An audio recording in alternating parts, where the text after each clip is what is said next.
holy angel sa langit. Sa iyo din, Panginoon. Nawa ay maging unselfish ang gawain.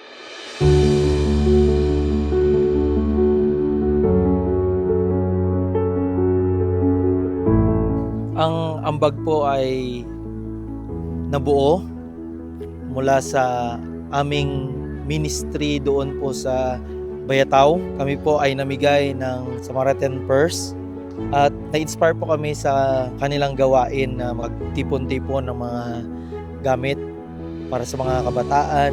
At gayon din, naisip po namin na why not po na gawin natin dito sa ating probinsya ng Palawan. So, nagkaroon po ng ideas and nag-come up po kami. May isa pong nag-suggest ng pangalan na maging a missionary bag. So, tatawagin namin po itong ambag. At ito po ay magagamit, makakatulong sa mga estudyante, sa mga katutubo, sa mga batang nangangailangan itong mga gamit na ito.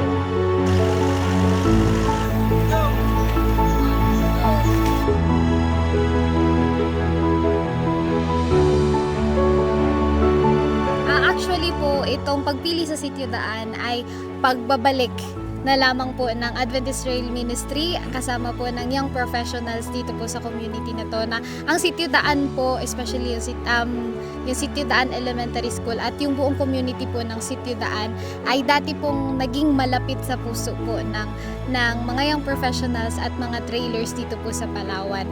Kaya upang makamusta po sila ulit, nais po naming maghatid ulit or iparamdam sa kanila na we still care for them.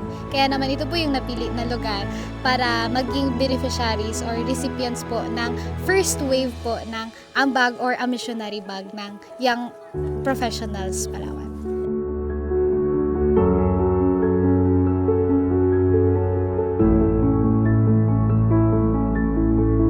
Para po sa akin, ma'am, at sa mga anak ko po, marami pong salamat kasi po napili po ang lugar namin na natulungan kasi po talaga mahirap talaga po, ma'am, dito. Salamat po sa Panginoon kasi po siya po ang nagabay sa inyo po na napunta dito at nabigyan po kami ng tulong.